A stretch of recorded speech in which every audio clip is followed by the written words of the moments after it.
All right, we are live. First ever Bent's Woodworking live. Let me get a good picture here. If you guys can hear me, please let me know in the remarks or the comments thing if you guys have a good visual. It's going to be so strange doing this, looking at my computer screen while I'm talking to you guys. Haven Woodcrafts, hello. Hey, if you can hear me okay, just give me a thumbs up. I just want to make sure that the audio is coming through. Once I get a thumbs up from somebody. Okay, cool. Awesome. John, Chad, Mitchie, thumbs up. Matthew, yes, cool. All right, great. So, I know typically I do my lives on Instagram on Saturdays, but there's been some changes. One, I've wanted to do YouTube Live for a very long time, and just because I have a whole nother audience here. Granted, yes, a lot of the people that are over here on YouTube are obviously probably follow me over on Instagram, but you'd be surprised by the switch off between the two different platforms. Just because people are on YouTube does not mean they're on Instagram and vice versa. So what I wanted to do is I've always wanted to do YouTube, and what I was doing is I was putting my Instagram lives on my second YouTube channel, Bent's Woodworking and More, and that's probably gonna go away. And so here's why. Instagram Live is great. However, I can only film in horizontal mode, right? Not vertical, not landscape. And so when I go to upload that onto the computer and onto my second YouTube channel, it looks terrible. And depending on what platform you're watching, it's like if I'm doing anything in that video, you almost can't even see it. And there's nothing that you can do about it, because even if you try to go vertical even if you try to go horizontal landscape mode in Instagram, it'll turn the camera, but then when it saves it, when you turn it, it just completely turns it the opposite direction. So it's always kind of been a pain in the butt, and I've always wanted to do YouTube Live. And so instead of doing YouTube Live on my secondary channel, I'm probably just going to do away with that channel, and Jason Bent's Woodworking is probably just going to become Jason Bent's Woodworking and More, because I just want to use this one channel for the mass audience that I have to share and do everything that I'm doing, right? So, and I'm getting to the point now where I kind of want to focus on, certain things, and like trying to go all these different directions with Bent's Woodworking and More, and trying to have different content over there. I'm just going to do it on one channel. People like it, great. If they don't, great, right? It doesn't matter. I'm only doing this stuff to help people. So that's probably what's going to happen with Bent's Woodworking. It's just going to become Bent's Woodworking and More. And I'm going to do everything. And I'm doing so much renovation and remodeling stuff right now that, yes, dabbles in woodworking, but it's not just woodworking. I just know that I could share information about those things. And I really just want to do everything on one channel. So with that, I'm going to be doing my YouTube lives here. Before I say anything else, I do want to say, so I'm looking in right now, and I'm seeing different people jumping on here, making comments. I appreciate that. Hello to everybody that's in here. Thank you for stopping by. If you guys have any questions, please leave them there, and I will answer these questions. And if you can't stay, you can always come back later and watch the video, and I will answer those questions. I do have a bunch of questions right here that I'm going to be getting into here shortly, and it's a mixture of those over on Patreon, people over on Instagram, and then since this is the first time I'm doing YouTube Live, I obviously would love to answer any questions that you guys have as well if you're not following me over on Instagram. So that's the whole purpose of me doing these lives, is really just to get on here and either demonstrate something. Tonight, obviously, I'm not doing any kind of demonstration. This is simply to test out YouTube Live, really. So going back to the whole YouTube Live thing, I've been trying to figure out how I was going to go about doing it with like a camera setup and all of that. And then my buddy Ben from Ben Marshall Design says, why don't you just use your phone? And I'm like, what are you talking about? Didn't even know you could go live with your cell phone, just like I've been doing on Instagram, only I can do it in landscape mode, and I'm looking at myself as I'm talking to you right now, and it's so much better. The picture quality is better, the audio quality is better. Everything is just better. So this is how I'm going to do lives moving forward. With that being said, I used to do weekly lives. I will now be doing bi-weekly lives. Couple of reasons for this. One, it's going to give me an opportunity to collect questions over that period of time. I'm going to start cataloging questions that I get from people because I get so many questions on a daily basis. And a lot of the stuff, to be quite honest with you, is the same questions I get asked a lot, right? So I'm going to start cataloging those within those 2 weeks, and then those are going to be the questions that I share, because if one person asks me, I want to be able to tell that to everybody. Whether you want to know the answer to that question or not, it's just going to be there for me to talk about those things with you guys. So that's what I'm going to be doing. And the reason I'm going bi-weekly is because I'm currently releasing videos bi-weekly, right? So every other week, which is going to change to Wednesdays for those of you on here on YouTube that follow my stuff and like my videos. Traditionally, I've been releasing videos every other Friday. That's going to change. It's now going to be every other Wednesday. And that will start with this coming Wednesday with a video I have planning on releasing on the Festool LR32 system, just because I've been getting so many freaking questions about it because I've been using it so much lately. So that's going to happen. And then in between then, the weeks that I'm not releasing a video, that Saturday is when I will be doing my YouTube Live. So from now on, every single week, unless I have something going on to where I can't do one of these things, every single week, something is going to be coming out on my channel, whether it is a live, whether it is a new video. And then furthermore, I actually plan on releasing a lot of random videos from now until the end of the year. Because I started looking at my list of things and product overviews that people want me to do and all of that stuff. And I think I'm just going to start doing stuff when I have an opportunity to. And if that means I'm releasing 2 videos in a week and or 1 video every single week that has to do with woodworking, and on top of that doing the lives, and that's what I'm going to do. So just expect that moving forward, right? So traditionally the way I do this on Instagram is I started off with talking about any updates. So today I was working in the shop. If you guys have been following me over on Instagram, you know that I've been doing, excuse me, a lot of built-in stuff. I did my son's closet built-in project.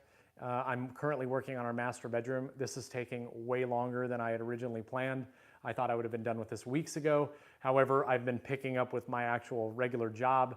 So I haven't had quite as much time. I've been spending more time with my wife and my son, and they're getting ready to leave to go out of the country. It's like hit and miss, right? When I do stuff, I'm trying to do computer stuff. I'm trying to do editing stuff. I've got all these different things that I'm trying to do. And honestly, it's okay, right? Like I don't have any time requirement. I don't have any customers that I'm trying to make happy. This is all just for me and just for me and my wife for the house. And it's been really nice, but I am ready to be done. And so today, I actually did get the center cabinet, the tall adjustable shelf vertical cabinet. If you guys want to see more about that, you can go over to Instagram and see my stories. You can actually see that. All of that stuff's getting installed tomorrow. Ran out of edge banding today, so I actually have to wait to finish the project until I get more edge banding in. I actually wanted to get the whole project done this weekend, and that doesn't look like that's going to happen. So unfortunately, it's probably going to carry into next week, but that's okay, right? So my wife is going to be leaving. I'm going to be on leave from the 5th of October, actually about the 3rd of October until the 18th of October. And so that means for 16 days straight, I am going to have nothing but shop time in here, not have to worry about anything else. And I have some really, really cool projects in mind. What I'm hoping to get done during that time period is a couple of floating nightstands that I'm going to be making out of walnut. I'm going to be using Bloom undermount slides, a wine cabinet, a wine console. It's like a media console, but with the purposes of storing wine. It's going to go in like our dining room area. That's going to be made of walnut. Some really cool features that I'll be taking from Cliff from over at Ham Built on Instagram, one of my favorite accounts to follow. His design style is really what's kind of driving this project, and he just does amazing work. And it just matches exactly with what we want. So I'm going to be doing that. What else was I going to be doing? Might be doing some more stuff to the house, might be building a pantry door. I'm going to use some frosted glass, going to mess with the Domino 700 a little bit. That'll be the first time I'm using that to build some doors. So really excited. I've got a lot of really cool stuff coming up. So one other, I see some people making some jokes in here. I guess my good friend Ben Marshall's here. New sub, who dis? One of the things that I like to do is always update people on, so I've started working with sponsors, right? I've started to try to align Bent's Woodworking and my brand with companies that I believe in. And one of those companies recently that I've gone into a sponsorship with is Harvey. Most people know that I'm using the Harvey G700 in the shop. It's fantastic. People have been writing me all kinds of messages and they're like, hey, I got the dust collector. Hey, do you still like the dust collector? Hey, do you have any regrets about the dust collector? And I've been fielding so many questions. I'm really impressed by it. I built a really good relationship with them. I don't think you're gonna be seeing a bunch of other Harvey machines in my shop. Really the only thing I was interested in was the dust collector, and that's not for anything wrong with the company. It's just that's the only thing I really needed. And I could not be happier with it so far. And I do have a video that's gonna be coming out here probably in the next month. It'll be about the 6-month mark. And I'm gonna be doing a very detailed overview of the dust collection machine so far and give you my likes, dislikes overall. And that's not gonna be a sponsored video. That is just a video that I'm doing. I wanna give it 6 months. I've done so. And then I'm gonna go ahead and do a really good detailed video to answer the questions that I'm getting on a daily basis. So that's one. The other is Rubio Monocoat they actually reached out to me the other day and asked me if I would like to be a ambassador for their product. And anybody that knows me knows that I love using Rubio Monocoat, and I use it just about on everything that I build at this point. To include the nightstands that I'm doing, I'm probably using Rubio. The wine cabinet, I'm definitely gonna be using Rubio. I'm actually gonna be refinishing my dining room table, which I put Rubio on a year ago. That's gonna be another YouTube video. Everybody always wants to know how does it hold up? Well, I have a dining room table inside that was used very heavily for 6 months straight and not so heavily for the last 6 months. And my son has been nice enough to color it with a black Sharpie. So I'm actually gonna be stripping that thing down and reapplying Rubio on it. And I just kind of want to show you guys what it looks like now after a year of use, and just how easy it is to go about refinishing it if you needed to refinish it. So that's going to be a really cool product, or a video.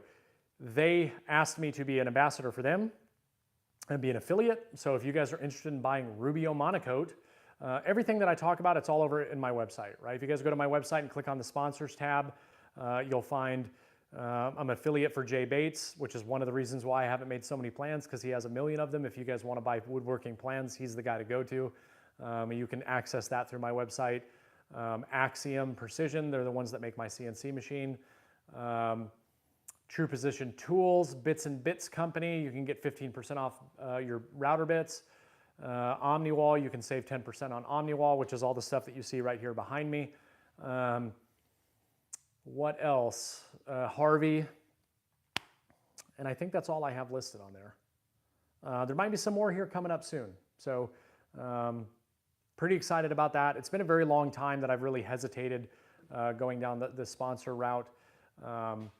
But I'm trying to align myself with companies that I want to work with for the long term, and companies that I truly like and I truly support and I talk about all the time and I use in the shop. Everybody wants to know. And the biggest thing is I always try to get some sort of discount code for you guys. In many of those deals that I work, I don't get any kickback from that, just so you guys know. It is simply just there to save you guys money, but it's something that I believe in and I want to share that with you guys. Okay, so I do see that I have some questions, and we got a little over 60 people in here, which is pretty cool. All right, so I'm going to go ahead and get into questions, and I don't think there's a time limit for YouTube. So as long as this takes, within reason, that's what we're going to do, right? Because in Instagram, it always gives you an hour. One night I went 2 hours straight. I did an hour, got off, jumped back on. Everybody wanted it. It was fantastic. But we're going to go ahead and get into it. Ivan Duarte, I see your question. I will get to that, I promise. Okay, so the first thing I always do, so I do have a Patreon, for those of you that are wondering. I don't talk about it a lot, but I do have a Patreon. And one of the benefits to people over on Patreon is anytime I do any of these live streams or anything like this, there's a lot of other different tiers and different perks that come with that, as I always take their questions first. So I've got 5 questions that I'm going to go through right now from Patreon, and then we'll get into some questions that I got over on Instagram, and then we'll hit some of the questions that I'm getting here in YouTube. Okay, so David Barton of Triple Crown Woodworks. He asks, what changes are you making to the MFT table?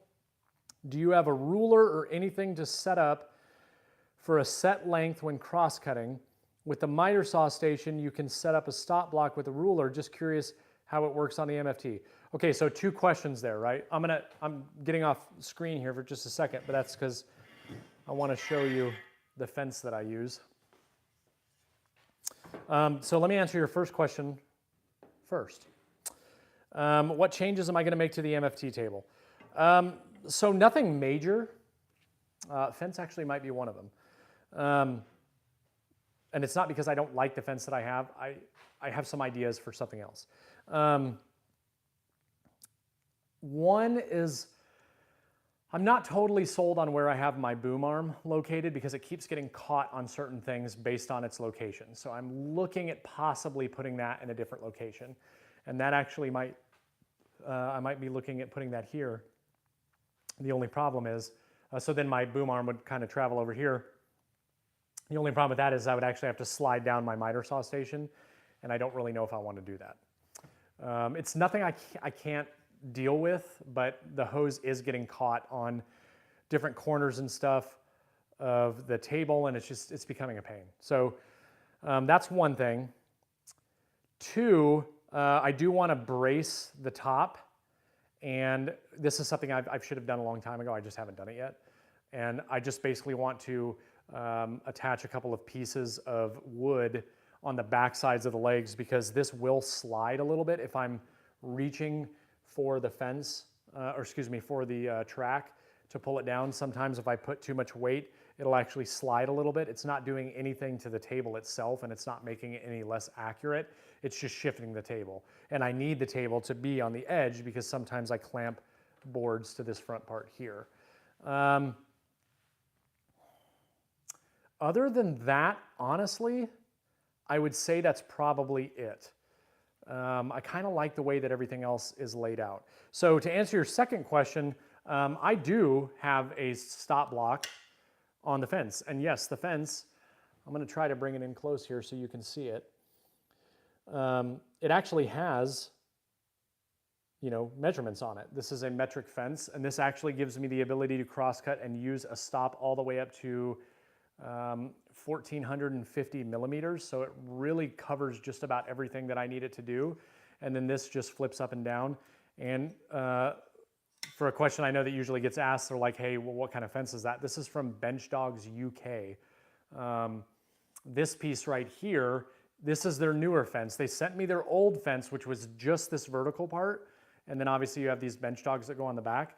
Well, their new one comes with this attachment here, and this attachment goes underneath the track. So the track can actually sit on it, but this goes all the way to the cut line. And that's another question that I had that it'll come up again later. But this compensates for the width of your track, which is really, really, really cool. And so this thing is like dead on accurate. I dialed it in. It took like 2 seconds to get it dialed in. I do think, I like it so far. It goes in and out of the dog holes really well. It works really good. I really like it, but here's the big but, right? I really wish that it was set up this way as opposed to, looking at this, I probably could do that. I would need a different stop. I need to use like the actual Festool stop. I wish it was more flat this way, but then it presents a problem with how you're going to attach it to the table. So I'm tossing around a couple of different ideas. I love this fence. It's worked so good so far. I've done 2 built-in projects and cut a lot of melamine on this table. And the results that I've been getting since creating this assembly table are the best results I've ever had trying to do any other means. It's very rare I'm using the table saw. It's very rare that I'm even using the miter saw station unless it's very thin strips, but for the most part I've been doing everything on this assembly table, and it's been a dream. But there are a couple of little things, little tweaks, and it's really just pet peeves. It's not like changing the way that the project is coming out. Okay, next question is from Haven Woodcrafts, another one of my Patreon supporters.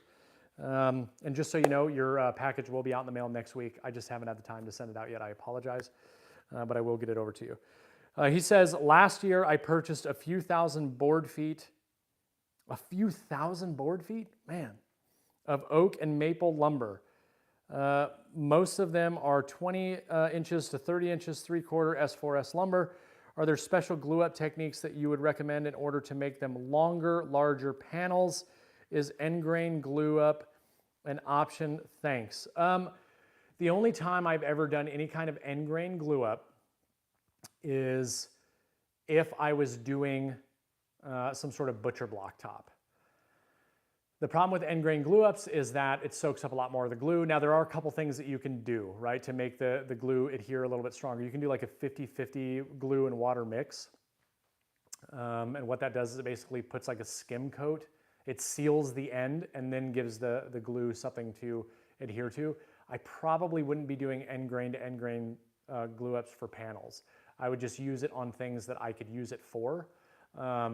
30 inches will pretty much give you the majority of any doors that you want to do, anything like that. You could obviously use a lot of it to do cutting boards if that's something that you're into. You could use it for butcher block tops if you want to make things that have butcher block tops.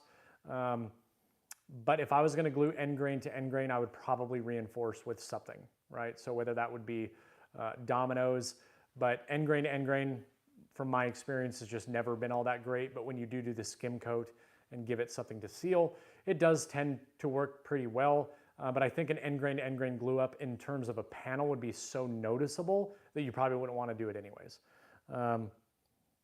So that would be my 2 cents on that.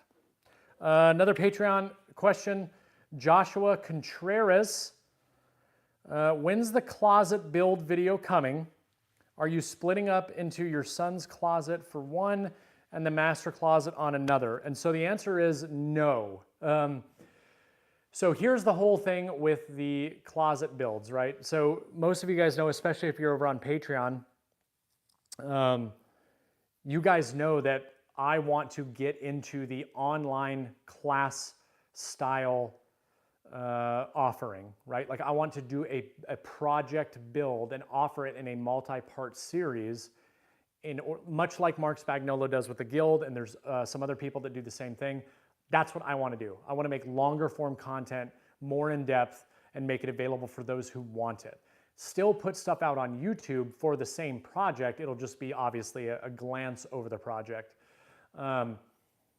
So something that I'm doing over on Patreon is I'm going to offer a couple of test videos to the people that support me over on Patreon because I want their opinions on how I'm presenting the material and have them give me suggestions and recommendations on how I can make that better in the future, right? So essentially the people that support me over on Patreon are going to shape the way that these classes are for my entire future, right?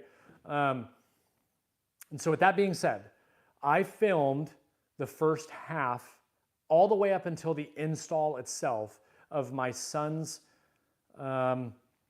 closet project, right? So when I did that, I broke that up into 2 separate videos, which I'm still currently editing. And those should be available soon. With work and everything, I just haven't had the time to really finalize it. And so what I'm going to do is I'm going to release that in 2 separate videos, right? And the purpose is not to show you the entire project. The purpose is to show you the first video where I maybe didn't go quite as in depth with certain things, and then the second video, which would be part 2 of a series, and where I kind of go a little bit more in depth, change the camera angles a little bit. So you guys can watch those, and I'm going to have a very select set of questions that I am then going to send to you guys. And for those of you that watch it, which I know everybody over on Patreon is probably not going to watch it, but Hopefully I can get as much feedback as possible. And then I'm going to take that information and I'm going to let it steer the way that I do future projects. And obviously I want to get that done sooner rather than later because I'm getting ready to start some other projects, which I think would be really, really, really good for some sort of instructional course. So that's what I'm going to be doing. It's only going to incorporate my son's built-in. I actually did not film almost anything with our master closet simply because it was never part of the intention to make some sort of YouTube video specific to that for my main channel at the time. Now I kind of wish I would have done it, seeing as how I'm kind of planning on going to Ben's Woodworking more so I can encompass more things here on this main channel. But unfortunately, I didn't film much of anything. Unless I was doing something really cool or different, I didn't really film much, right? I kind of just wanted to get the project done because I have so many other built-in projects that I'm going to be doing for this house. Pantry, storage closet, the laundry room area, a coat rack area, another storage closet that we have. Like I'm gonna have plenty of things to do moving forward. So just because the storage just lacks in this house. So hopefully that answers your question.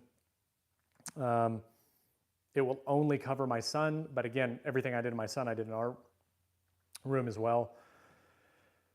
But it should be available soon, right? At least the first video, I should be able to put a link for those of you over on Patreon, on the Patreon page. It'll be an unlisted video here on YouTube that you guys can go watch, and then I'll give you guys a series of questions to answer to kind of help me moving forward.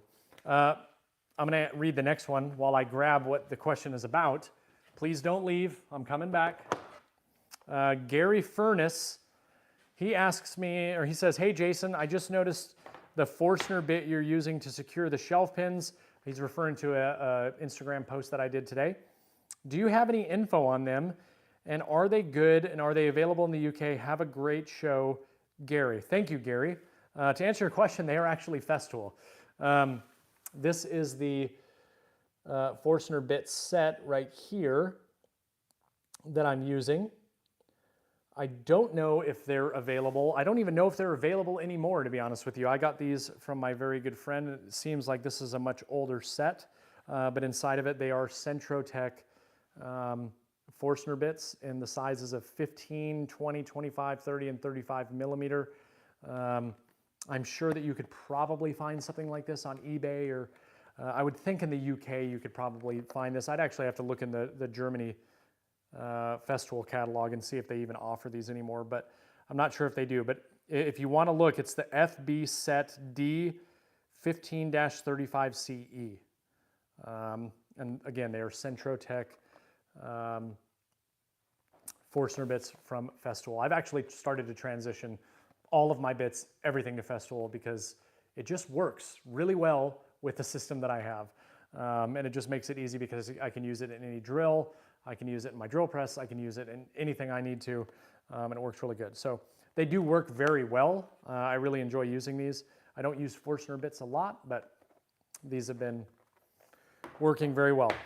All right, last question from Patreon is John Heck Jr. He says, "Hey Jason, when building tabletops, what final thickness do you recommend? Would you start at 8/4 or 6/4 and mill it down? Or what is your process? Thanks." And he's at John Henry Woodwork on Instagram if any of you guys want to go follow him there. I'm not going to tell you a specific size. I think it's all dependent on the type of table that you're building. Typically, I like a 1-inch thick tabletop. I think it works very well. Now, if I had really, really thick, beefy legs, a 1-inch or 3/4 inch tabletop, I think looks kind of silly, right? If you have huge, beefy legs, I think something a little bit beefier for the tabletop looks good. If you're doing a big walnut river table or slab or something like that for a tabletop, and you have some big metal legs, it's all dependent on the project that you're doing. The way I kind of look at it is the thinner the legs and apron profiles, the thinner the top can be. The thicker the legs and apron profiles, the thicker the top needs to be. I like using 1-inch. I just think that that's a really good size. I've used 1.25 inch, I've used 3/4 inch. In terms of buying lumber, if I want 1 inch, I usually can get away with it if the boards are already relatively straight, 5/4.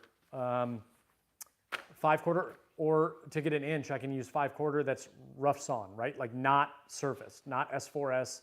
It's just, you know, common lumber, has not been surfaced yet. You're actually gonna have, with 5/4, you're gonna have just over 1.25 inches of material. So unless there's a bunch of big bows or anything like that, you can usually get it down to 1 inch. Obviously 6/4 is a little bit better. The thicker you go, the more you mill off, the more material you're wasting. You could resaw it. You could buy 8/4 and resaw it, but then you still have to mill it. You're still gonna take some off, and 8/4 is, you know, maybe a little bit under 2 inches. So now you're maybe getting lucky if you can work to 3. And then also, who wants to resaw an 8-foot board, right? So that's kind of the process that I go: 5/4, 6/4, and then I just mill it down and just make sure that I get relatively flat, straight boards to begin with. And if I have to go a little bit under 1 inch, it's really not that big of a deal, right? But I don't want to go too thin. So that's kind of how I go about doing it. My throat's getting dry. Hey, Guys Woodshop. What's going on? We need to get together again soon. We live so close and we hardly ever see each other. All right, next question is from Instagram. And this was a direct message that I got because it was too long to write in the question thing that I put, but it's a good question. Long question here. IG won't let me, this is from Shuttleworth125. IG won't let me put the text in the box to your story. You just use the domino connectors on your wardrobe fixed shelf. How did you set the position of the domino mortise on the rear of the shelf to be in line with the back column of LR32 shelf holes? I'm wondering, as the shelf is not as deep as the wardrobe due to the back panel, so you can't use the rear edge of the shelf as a reference, as the domino connectors have the tightest setting. I assume you get the position bang on. Hope this makes sense. Yes, it does make sense. So to answer your question, right? LR32 system, and this is going to be my next YouTube video coming out on Wednesday, and I'm going to explain this in more detail. So in my wardrobe cabinet that you speak of, right, the top panel and the bottom panel are the same depth as the side panels. Within that box is my back panel, right? That middle shelf that's permanent only goes to that panel, right? So if, I'll just give you an example. If the depth of that, cabinet is 500 millimeters, and I am taking 18 millimeters off plus 6 millimeters, so a total of 24 millimeters. So for a 1/4 inch panel and 3/4 inch plywood as a nailer or whatever, I'm going to subtract that, right? So that's how deep the depth of that shelf needs to be, okay? So that shelf, obviously, like you said, is not the full length. So that reference off that back portion is irrelevant. It does not matter. What I do, and this is one of the benefits to doing things the same, using the same reference for different aspects, right? So the LR32, right? I set my shelf pin holes 37 millimeters from the front edge and from the groove that will accept the panel. I don't do it 37 millimeters from the back of the cabinet, because if you did that, those shelf pin holes would be right next to that groove, okay? So when I'm doing my holes, it's 37 millimeters from the front, 37 millimeters from the panel, okay? So with that in mind, if I'm using 37 millimeters as this universal number, the stops on the domino, the preset stops that you see here, right? There's a slight delay, which is why I'm probably going to be holding this up forever. Those are 37 millimeters, okay? So you don't need to do any layout lines. You don't need to do anything like that. I did my LR32 holes. I used the post from the domino connectors to screw into the 5 millimeter LR32 hole, and I used the same ones on both the left and right panel. So everything's in alignment. Each one of those is 37 millimeters away. So now I just take my panel and I reference the edges with the 37 millimeter pre-factory or factory pre-stops on the domino. No lines, no nothing. I drill the domino and I know it's 37 millimeters because I measured for 37 millimeters with the shelf pin holes. The shelf only goes to that back panel, so it's 37 millimeters from the back of the panel, it's 37 millimeters from the front of the panel. So you can do the whole thing without any layout lines or anything like that. It's just you use those consistent numbers and everything lines up. Hopefully that makes sense, and if it doesn't, the video that I will release on YouTube will make a little bit more sense. The video I'm doing on Wednesday is not going to be like, here's everything you can do with an LR32. It's really going to cover using an LR32 to drill your shelf pin holes, how you can use those same holes for your hinges, and also how you can use the LR32 system to pre-drill all of your holes for drawer slides, which is really, really awesome and beneficial, and it makes installing drawer slides so much easier. But good question. All right. Okay, so we still have a good group of people on here. Okay, so getting into more Instagram questions. This is Osalon. We're going to say that. I can only buy D4S lumber in long lengths, and they have twists and bows. How to fix? Jointer and planer. If they're bowed and twisted, and you really need a joiner and planer to get that stuff out. Just be aware that if they're really bowed or really twisted, you're going to end up taking off a lot of material to get those things flat. PJ5903, any tips on starting a woodworking business?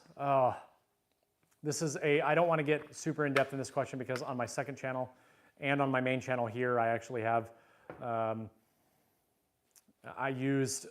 did a speech with the Woodworkers Guild of Georgia when I was still in Georgia, and that video will probably answer a ton of questions that you have. I would just say, start scouring your local area and putting your name out there and trying to get clients and build a portfolio and build things and get your name to spread. And once your name spreads, your business will kind of change. That's the Cliff Notes version of the answer. There's lots of different things you can do. If you're trying to do a social media based business, it's completely different than what I just told you. And then going down that rabbit hole, like if you're trying to grow your social media, I could talk to you about that and I could tell you what things that have worked for me. However, it depends on what you want, right? If you want to just get a bunch of free tools, the way you would go about posting stuff to build an audience to where you probably could get that stuff would be totally different than if you're just on here trying to help people and you just want to build an audience and you want to develop a community. Again, it's completely dependent on what you want, but getting your name out there in your local area, building things for clients, maybe building them for a little bit less than what you would want. I think another really good strategy is to actually, find 5 people in your local area that want something made and you can make it for them for the price of the materials, excuse me. So you basically eat the labor costs, but it gives you an ability to make 5 different things to add to your portfolio to then turn around and show other potential clients and get products that you have made in somebody's home to where then they can talk about them and tell other people, which will lead to word of mouth. And that's all I'm going to say about that. Glueman Dan says, I want to build a clamp rack for my parallel clamps like yours. How did you cut the slots? I drilled out a hole and then used the drill press to cut straight back to the hole. I actually have a video showing how I built one of the clamp racks. The one that I built would not probably support the parallel clamps. However, I basically just did the same thing but doubled it up.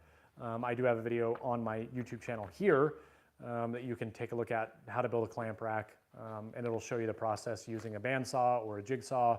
I think I even did another technique. So take a look at that. Woodworking Whiskers, my good friend Ashley in Australia. How do I work with YouTube? Is it metric? Inside joke. Haha, Ashley. Leather by Dragonfly, what is the most used tool in your shop? 2 things, the track saw or the Pellini ruler from Woodpeckers, the 6-inch Pellini ruler. Those 2 things I use more than anything, it seems like these days. The Pellini ruler, by far, hands down.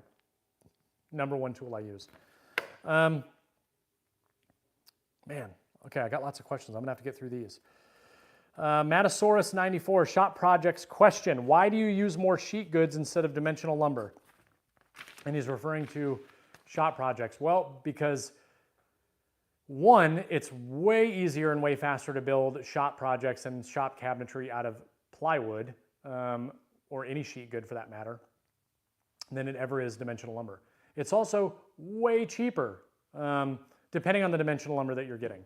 But for the most part, yes, it is never going to be as expensive using plywood unless you're using, A1 walnut plywood or Riffs-On white oak plywood at $100+ a sheet to build your shop furniture. With that being said, I would say I have a 50-50 mix between hardwood furniture. All of my cabinets that I have are all built out of solid walnut and maple.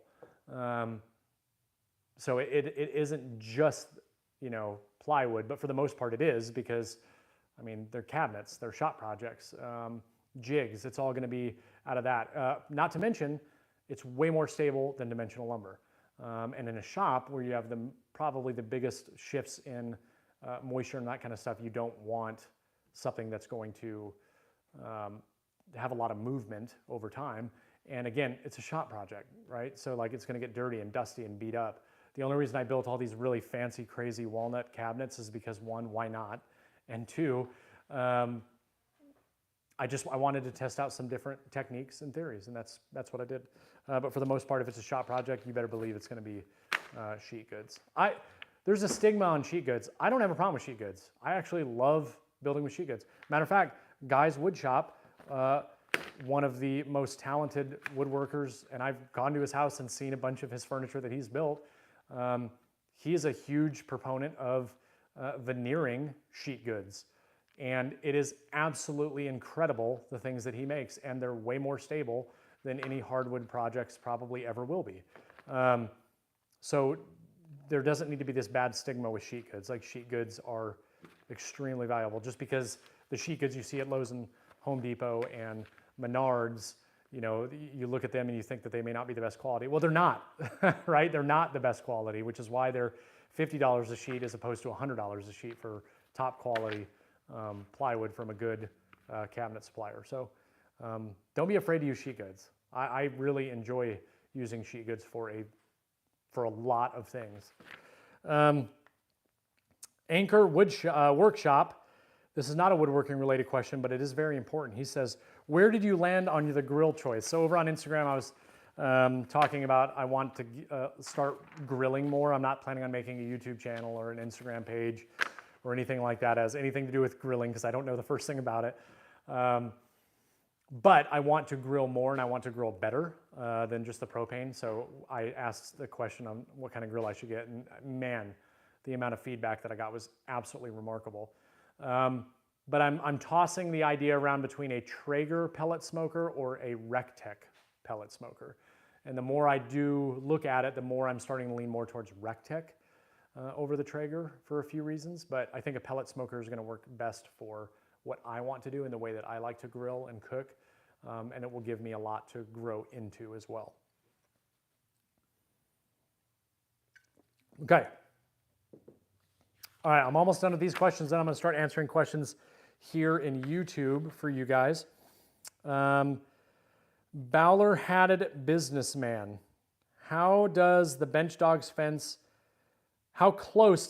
dog's fence get to the track saw cut line? Exactly on it.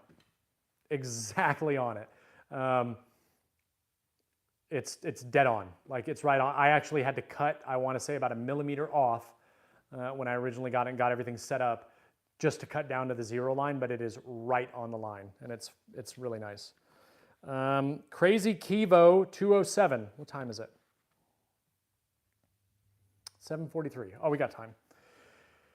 He asks, what do you use to make your hair look so amazing? You guys see this? This is, how old am I? 36. Yeah, I was born in '84. See that? Military haircut after 17 and a half years. Nice receding hairline. Unfortunately, my son also has the receding hairline. Poor kid. But it's not as bad right now, but mine wasn't either at that age. Leather by Dragonfly, my good friend Patrick, or good friends Patrick and Michelle, They are the ones that make my apron, for those of you guys that are in here that don't know, leather by Dragonfly.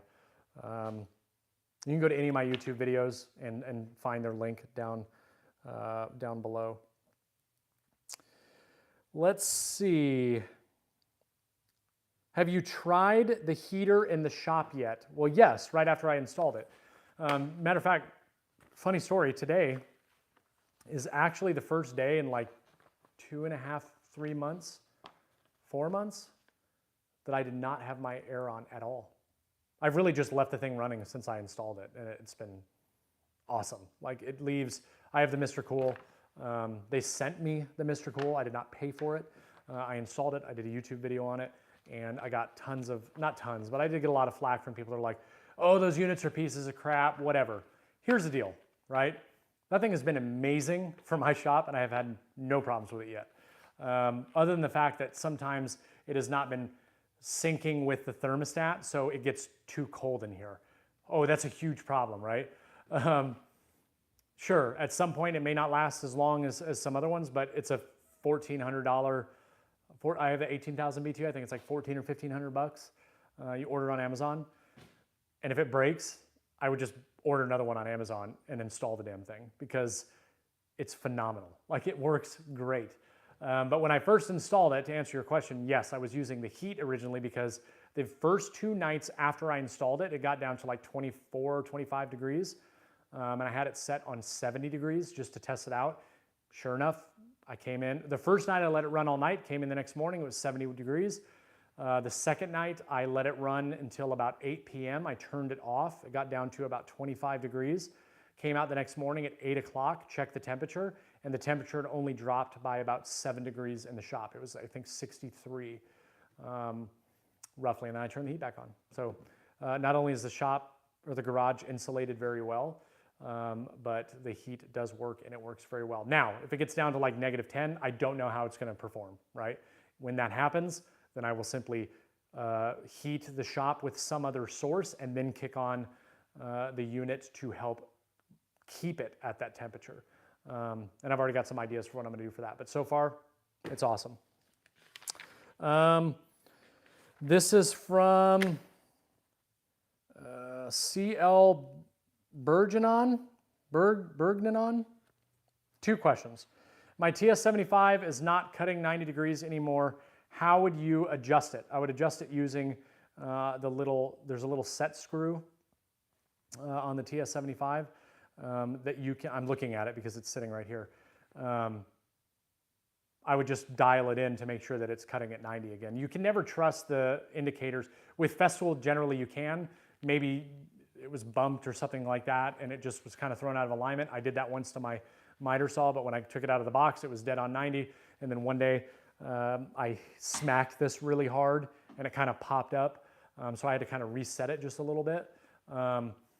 But stuff like that can happen, right? So you obviously want to check your tools from time to time, but you utilize that set screw and kind of get it dialed in. At least that's how I would go about doing it. The next question was, I'm thinking about getting the MFK 700. What are the pros and cons? MFK 700, for those of you that don't know, is the 1/4-inch handheld palm router. It's Festool's version of a palm router. No, this is not the standard base. This is the 1.5 degree base that you use for trimming up edge banding, which I was doing today, which is why it's on here. So the router operates this way as opposed to this way. However, when you have the standard plunge base that you see up there, it operates just like any other trim router, except for I think the adjustability on this one is a little bit more robust. The control is a little bit easier to control, and the dust collection on it is just superior to anything else that I've used, like most things Festool related. Last one, oh, you said pros, so those are the pros. The cons is any Festool router minus the 2200, because the 2200 is a little bit more of a traditional style router, you know, 2-hand, normal, you know, 2 handles. But actually, that's not even normal. The way that it almost looks like a video game controller. It takes a little bit of a learning curve when you first use them because it's not your traditional style. Perfect example of that is the OF 1400 here. You know, you have this pistol grip style and a knob. And so when you're using this, it's different from holding two knobs essentially and kind of controlling it. But the capabilities that you have with this router and the Festival system itself is just, it's phenomenal. It just does its job really, really, really good. But it did take me some time. Like, I'm not using this going around a table and like trimming up, you know, putting an edge profile on something. I'm going to use a palm router for that, like the MFK 700. But everything else that I use a router for, this is what I use. And once you get used to it, it's kind of like a Mac, right? People hate Mac computers, but now I can't stand using anything but Mac. All right, that's all my questions that I had over on, let's see, we got 64 people in here. Let's go ahead and start answering some of these questions.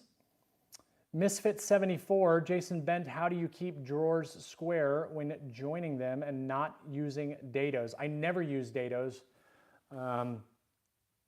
for drawers other than for the panel in the bottom. Keeping them square is when you're cutting everything. If you're cutting everything square, your stuff is going to be self-squaring until you put way too much clamping pressure on it. Once you put too much clamping pressure on it, that's when it's going to take it out of square. You could use something like these, which these are clamping squares, right? That you could put in the corners, and you can make your own. If you know somebody has a CNC machine or you have really accurate tools, just cut some squares, right? Or you can buy the inexpensive Rockler ones that are made of plastic, or have somebody 3D print you ones that are 90 degrees. These are woodpeckers ones. You just put these in the corner, attach them to the two pieces, and they keep everything nice and square. So when you go to attach everything, clamp everything up, it will keep it square for you. But what I would tell you to do, and I would challenge you to do, is when you go to initially assemble everything, once you assemble everything, check it for square before you start tightening the clamps down, and then check it for square after you tighten the clamps. And if you have over tightened the clamps and thrown it out of square, start to loosen the clamps until you get it to where it's square. If you don't have something like that, there's a lot of different ways that you can do it, but those are some different tips that I would give. Picture here already looks better. Chad, I agree, and I'm very glad that I'm finally doing YouTube, and I think it'll get even better once I use my camera as opposed to my phone. This is way better than IG Live, yeah. Hey Jason, Will Hooper. Big Willie's Garage. Ollie's Everyday checking in from Florida. Hello, checking in from Ghana. Hello, Franklin. Hello, Jason. This is awesome. George from San Antonio. Jimenez Salinas. What do you think of pre-made cabinets? It's just like anything else. There's good pre-made cabinets and there's very poor quality pre-made cabinets, and it depends on what you're doing, right? I've actually gotten quite a few people that are like, you know, wonder like, why are you using melamine for the built-in stuff? Well, I'm using melamine. It's a cheap material and it's not super, super durable and strong, but the stuff is bolted to the wall. It's in a master closet, and I didn't have to do any finishing, and it was half the price of using plywood and half the work. So it really just depends on what you're trying to do. Would I ever use, would I personally ever build my entire new, you know, when we redo our kitchen, I absolutely would not use melamine. I just won't. There's too many possibilities for it to get wet. It's going to get way more use. It's a high traffic area. There's no way I would do it. I would use really good quality plywood, and I would use, you know, a really good quality clear coat or a paint, something that's very durable, strong, can handle the grease and the daily abuse and all that stuff. So it really just depends on what you're doing. And the same thing applies with anything. You have cheap stuff and you have really good stuff. You have cheap tools, you have really good tools. And then you always have stuff that's kind of right in the middle. But just because it's pre-made does not indicate that it's poor quality. Joe Gonzalez, hello from South Texas, hello. JS Woodwork, I'm not going to be able to answer this. Hand planes, low angle bench plane versus number 5 jack plane. Cabinet grade plywood versus hardwood plywood. Is that even a thing? So your first question, I don't know the first thing about hand tools, and I'm not going to pretend like I do. Shannon Rogers from Wood Talk and the Lumber Industry Update podcasts and the Hand Tool School. Anything you ever need to know about hand tools, he's your guy. Jonathan Katz-Moses would also be another very, very good reference. Cabinet grade plywood versus hardwood plywood. Is that even a thing? Well, yes, but they're both the same thing, right? Well, not necessarily, right? When I think cabinet grade plywood, I'm thinking of a very high quality, like A1 plywood, cabinet grade plywood. Not shop cabinet, kitchen cabinets. A1 meaning it's beautiful, perfect on both sides, top quality plywood. Hardwood plywood, you can have hardwood plywood that is a C3 category, which may only be clear on one side and really crappy on the other, right? So, but traditionally a top quality cabinet plywood is going to be a hardwood plywood, if that makes sense. Hello from Haiti, hello. Hello, Jason, just checking in from Cincinnati, Ohio. Ben Marshall, what's up? My best pal in the whole world who will be here in just a couple weeks. Again, Kurt Wilcox, I've been trying to make some floating shelves and was wondering which is easier, butt jointed edges or mitered edges. What is easier? Butt joints, 100%. Because it's easier to connect, it's easier to clamp up, it's easier in every way, shape, and form. Miters look cleaner depending on what you're trying to go for and the style you're going for, but they do present other challenges and they can be a really big pain in the butt to cut. So if you're asking what is easier, butt joints. Hello from Mexico. Woodworking Whiskers, Ashley. So weird you being so far away from the camera. Probably an improvement. Thanks, Ashley. I can always count on you. David Barton, YouTube Live, looks great. Fantastic. Okay, here we go. Ivan Duerte, which camera do you record and mic? The camera that I use is the Canon 90D, and I use a upgraded lens, a Sigma lens with like a 1.8 aperture, constant aperture. It's like a 16 to 35. I'm actually getting ready to change over to the 2470 Canon 1.8. I just think it's a better lens, and it'll give me a little bit more focal length. But that's primarily what I use, and my microphone that I'm actually using right now to record on my iPhone is the same one I use on my camera, and it's the Rode Wireless Go microphone. And I do attach a lavalier to it, but you actually don't have to. I just find the sound to be a little bit better. Misfit 74, which reasonably inexpensive hardwoods do you recommend for fairly new woodworkers? Ash. I think that's reasonably priced. Soft maple, I think, is reasonably priced, but you're kind of constrained as to what you can do if you want to stain and stuff. I think ash is probably your best bet. And I'm going off prices that I'm familiar with. That does not mean they're going to be the same price where you live, right? Or if you can even get ash. In Georgia, I could get ash no problem, and up here, I'm pretty sure I can get ash no problem. Ash takes stain very well. Does not have a lot of knots like you might find in your traditional like red oak and white oak. I think red oak is a good option. I just think it's ugly, but it's relatively inexpensive and easy to find. White oak can get a little bit more expensive. Maple, I would not even recommend using hard maple. Those are kind of all about in the same price category from what I'm familiar with. Cherry, believe it or not, when I was in Georgia. Cherry, maple, ash,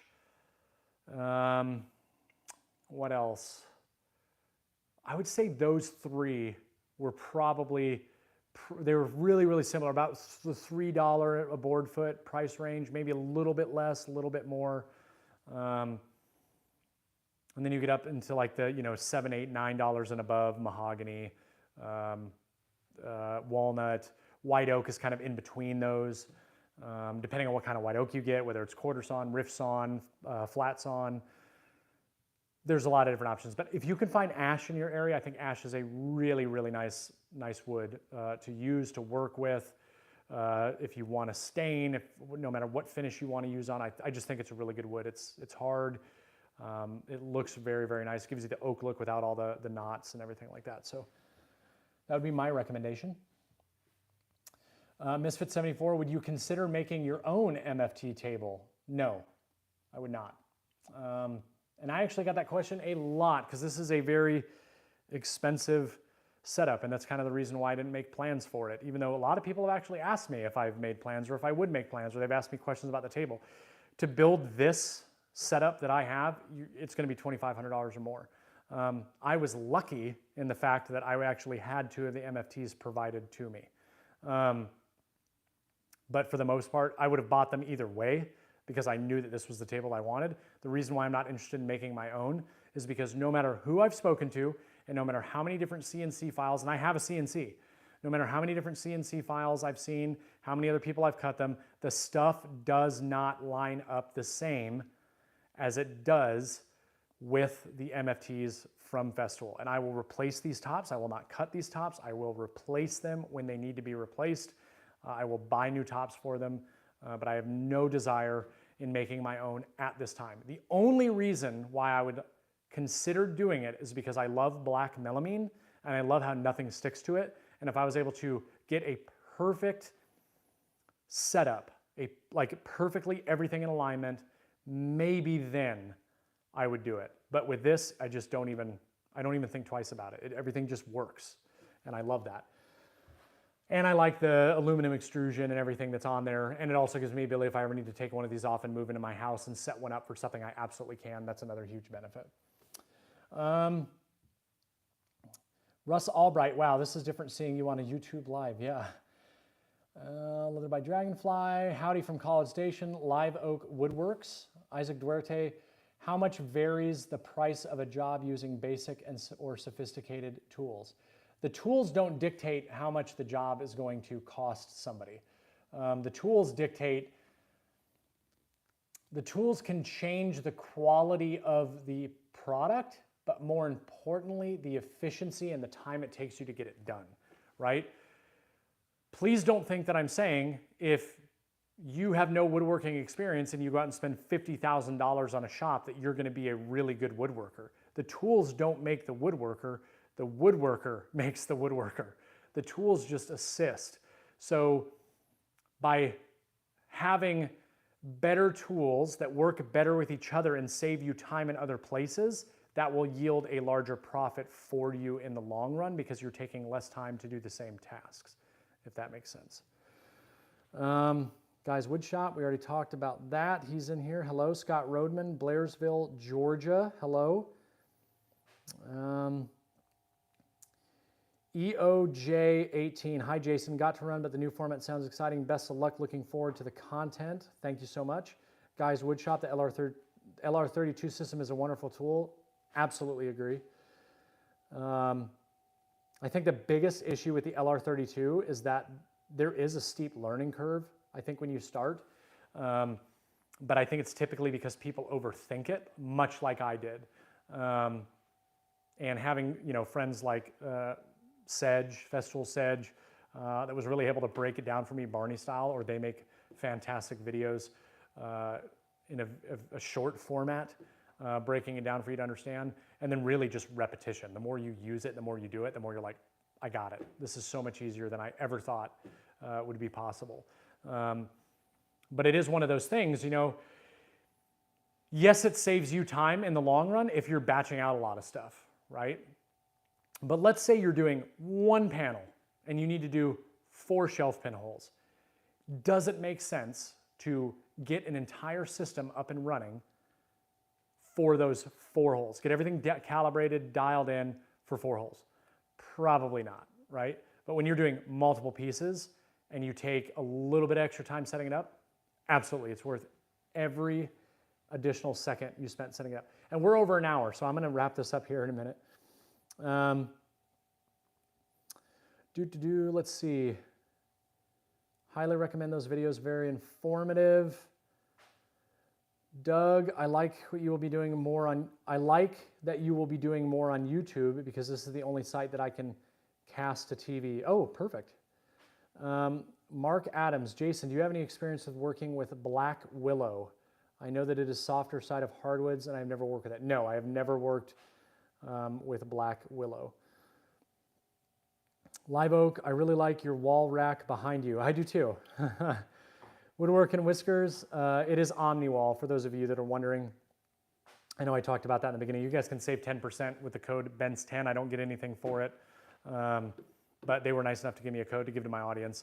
I've never been a fan of pegboard style stuff, and I had no intention on putting this in the shop, but then I went and toured their facility because they asked me to come up, and I was like, this is unlike other stuff that I've seen, and they have a really cool array of different things that you can do, shelves. I'm more of an open, shelf type guy. I don't really like a lot of the small stuff, but it's evolving and it's nice because it's so easy to change, and I really, really, really like this, and I'm actually going to do an entire other wall, not an entire wall, but I'm going to do another wall that's behind the camera right now that is going to be for all of the household stuff, because now I'm doing a lot of home renovation stuff, and I've got tons of things that I want readily available, and I want my wife to be able to find it because we do those projects together. But definitely check it out. BENS10, you'll save 10%, and their prices are really, really good. David Barton, did anybody mention a Yoder or a Blazon for pellet grills? I have a Blazon and love it. Yoder is very stout as well. Somebody did recommend Yoder, but I have not looked at them. It is a bad idea to put mitered edge all the way around a table. Movement will cause problems. Yes, for a table, for sure. I think he was referring to a floating nightstand. For those of you that are watching this, what Kovacs is referring to,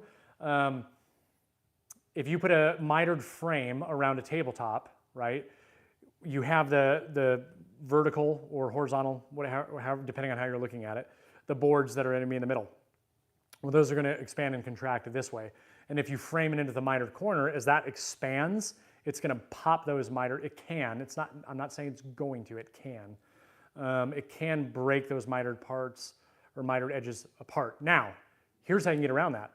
If you were to build your table and use, like, say, a MDF substrate, and then put a piece of plywood on top of that, and then miter in the substrate and the plywood with a hardwood, you would never have that problem because the plywood itself attached to the substrate are both so stable they're never going to move.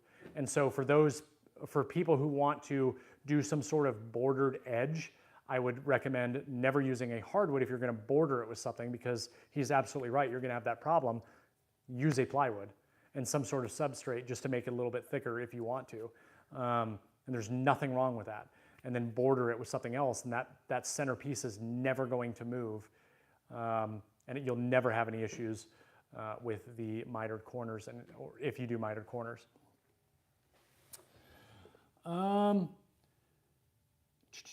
Kurt Wilcox, have you made anything with Purple Heart? I made a small cutting board with some Purple Heart scraps once, but I'm not really into Purple Heart. Scott Rodman, where did you get your hardwoods in Georgia? Sewanee Lumber was my primary supplier because they carried #2 common walnut, and it was extremely inexpensive, and #1 common. And then I would use CAG lumber in Gainesville a couple of times. And then I think overall the best lumber supplier in the Atlanta area that has kind of the best of both worlds, both plywoods and hardwoods and slabs and trim and hardware and everything else, is Peach State Lumber. Their prices are a little bit more expensive, but they have got awesome stuff. Sewanee Lumber was just the closest to me, which is why I used them so much, and they had everything that I ever needed. Why did you choose the PWS bracket over the Festool MF3 included bracket? That's from David Barton. I'm not a big fan of the Festool bracket. I think that there is a lot of improvements that can be made on that, and I'll openly say that. I think there's a little bit too much slop in it. I think that it's a lot more of a pain in the butt to take on and off, and that is the biggest reason why I'm not using it on this table, because I flipped all of my MFTs. I wanted the ability to quickly remove the track when I don't need this to be a crosscut station. That is not a quick process with the Festool track system on there. The other thing is too, is I would basically have to take off the entire rig in order to use the flat surface to do my rip cuts on sheet goods. This system right here, completely different story. It's so easy to get square. It's so easy to set up. I can leave it in place. It's not in the way. I can flip these brackets upside down within themselves, and then everything's below the surface. It's just really, really easy to use. As soon as I saw these, I bought a pair because I had no intention on using anything like this. I was going to use a removable track that had bench dogs that would go in the holes that I would just take out and never even use any sort of drop-down system. Then I found these and I bought them the day that I saw them. And I think they're fantastic. I'm not sponsored by them in any way, shape, or form. I just love the product. It is really nice, very worth the money, so much easier to use, and I'm really, really glad that I did it. Ivan Duerte, thanks Jason, good video. Thank you so much, I'm glad you enjoyed it. Live Oak Woodworks, do you have any tools that are not Festool? In terms of hand tools, yes, 2. I have a DeWalt palm router. I'm not going to get it out. I don't need to. And I have a DeWalt biscuit joiner, both of which I don't use very often. The biscuit joiner I almost never use anymore, but the palm router I still do use from time to time because when I'm doing a lot of edge banding, I just keep that set up for edge banding, and then I can use that for edge profiles because the DeWalt palm router is really good. But for the most part, no, I only use Festool. I love Festool. I have invested way too much money in their system not to use it. And once you start using the system and seeing what it's capable of and how much easier it makes things, it's kind of hard to use other stuff. Jack Flash, Susanna Lumber. I have not heard of that. Do you only use Festool? Brent Bug. For the most part now, yes. We just talked about that. But obviously all of my big tools are not Festool. I've got the hammer joiner planer combo, I've got the saw stop, Nova drill press, CNC, the Supermax drum sander, Incra, router table, Powermatic bandsaw for now. That's probably going to change.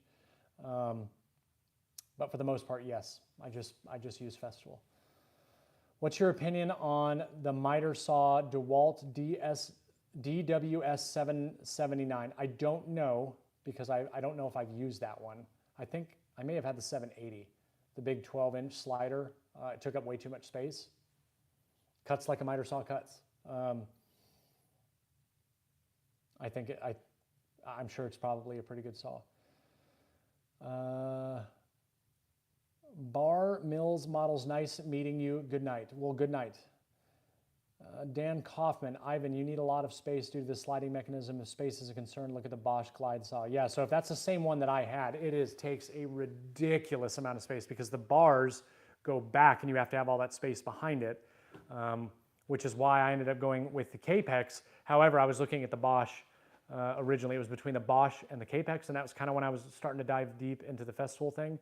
And so that's why I bought this, because I knew if I bought the Bosch, I would eventually just sell it and get this one anyways, because that's the type of person that I am.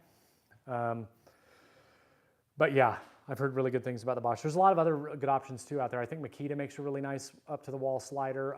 The Delta Cruise I know is like an up-to-the-wall slider. I can't speak for their quality because I've never used them. James Landis, I have the PWS as well and had the Festool, and I would never use the Festool bracket again. Yeah, I have 3 of those brackets in a drawer right now, and they're just sitting there, and I will never use them ever again. GeraldTheWitness.org, favorite wood to work with. I think this is going to be the last question because it is actually the last question in here right now. I'm going to call it a night so I can go inside and hang out with my wife. Favorite wood to work with? Most people know this already, but it's walnut. Definitely it's walnut, and you're gonna see me using a lot more walnut. I know I've been taking a break, and I've been using a lot of melamine and plywood because I've been building cabinets, and it's getting boring, I get it, but guess what? I'm getting right back to walnut here in the next couple of weeks. Matter of fact, like my next three or four projects are gonna be made of walnut, so I'm ready to get back at it because I miss it. I also really like Babinga. Really nice to work with. Hard as a rock, but beautiful. And I also do like white oak a lot, and I do like maple. So those are my favorite. I want to start working with cherry a little bit more. I just don't like the way that the color changes so drastically over time. Okay, one more thing. Zafir Saeed, Delta Cruise miter saw has the worst dust collection ability. I have heard that, but I don't know. Okay, so everybody, thank you so much for joining me on the first Bent's Woodworking Live on heard that you guys are expecting. No, we're not. Sorry, that totally threw me off.